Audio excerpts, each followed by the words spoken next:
Hi guys! Welcome to our vlog. So, andito nga kami sa Albay. Ito sa Happy Trail ATV Adventure. Dito lang yan sa Albay. Matatagpuan sa Kamalig, Albay. So guys, ang daming ATV dito na pwedeng sakyan. Maraming nag-aabang sa inyo sa labas pa lang, kaya hindi kayo mahihirapan kung sakaling gusto nyo ring itry ito. Marami silang mga sasakyan na available, kaya talagang hindi kayo mauubusan na pwedeng sakyan. Ayan, meron din tour guide. Ayan, si ate in-explain sa amin kung saan kami sasakay at kung ano yung destination na pupuntahan namin gamit yung ATV. May iba-ibang price siya kung saan lang kayo pwede. Halimbawa, maiksi lang ang gusto mong puntahan or mahaba, depende. Depende rin din yung presyo. So, sa paanan nga ng Bulkan Mayon, guys. Ito, pumunta kami dito before pa yung magkaroon ng parang pagsabog yung bulkan.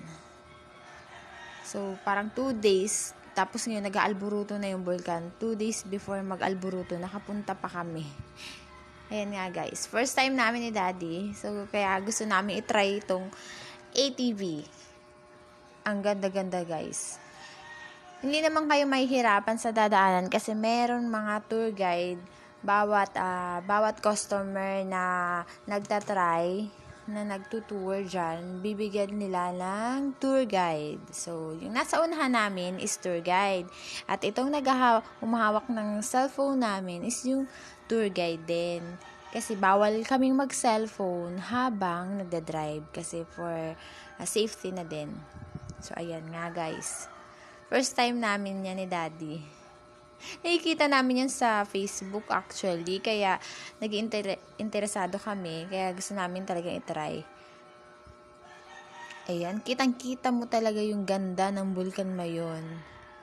Na parang nasa paanan lang, pero malayo pa naman daw talaga yan sa talagang bulkan, kasi ang laki ng bulkan. So, akala mo nasa paanan ka lang, pero malayo pa naman talaga siya.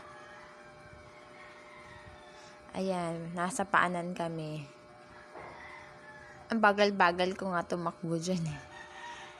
Kasi talagang first time naman. Kaya mabagal lang. Tsaka yung daan niya ay talagang ginawa nilang lubak-lubak para mas adventure. Si Daddy yung nasa likod ko. Yung nasa unahan ko naman is yung tour guide. Ayan. Nung pumunta nga kami nga, nung araw na yun is medyo umuulan-ulan eh. Pero buti na lang, hindi malakas na ulan. Kasi talagang sabi ko, bihira tayo makapunta dito, kaya itutuloy na natin to. Ayan. Sobrang tuwang-tuwa kami ni Daddy. Ang bagal lang namin magpatakbo. Bawal naman kasi sobrang mabilis. Yan nga. Ang dami rin nagtatry ng adventure na to. Kasi sikat siya dyan sa Albay, yung ATV.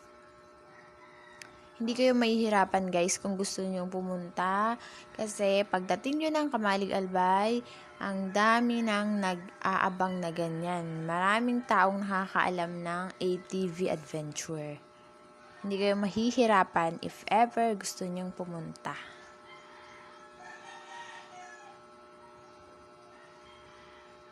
Ayan, ang ganda nga ng kuha ni Kuya. Si Kuyang tour guide ang kumukuha ng video sa amin. Ang galing niya mag-video.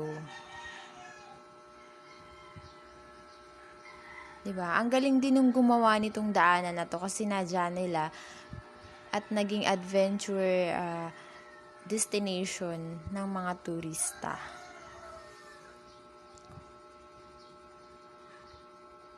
Oh. Galing. Layo din ang narating namin ni Daddy dyan back and forth. Layo din. Kung gusto nyo yung merong 30 minutes, merong 45 minutes, merong 1 hour, 2 hours, meron ngang 3 hours dyan guys eh. Sabi ko yung 3 hours na yun, baka nandun na ako sa Bulkan Mayon. Hindi namin yung tinry. Ang tinry namin ni Daddy is yung 45 minutes lang. At meron ng mga tubig yan dyan. May dadaanan kami parang sapa, mga buhangin, mabato. Diyan sa unahan, mabuhangin pa lang. Pero yung nasa gitna at sa dulo-dulo na is mabato at maraming tubig. Parang sapa na siya, running water. So, ang galing nga nung nakaisip ng ganyang negosyo. Naging tourist adventure nga. Kami naman ni Daddy mahilig talaga sa adventure. Gusto naming sumubok ng mga kakaiba, yung mga adventurous, yung mga ganyan. Mahilig kami sa swimming, sa ganyan.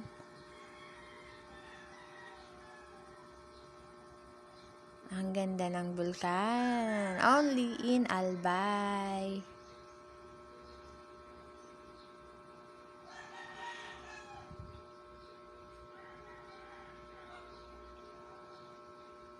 So, ayan na nga. Pauwi na kami. Thank you so much. Happy trail. Ang babait ng staff nila. At ang bait din ng tour guide namin. Thank you guys for always watching our vlog. Jose and Maria Tubig. Bye-bye.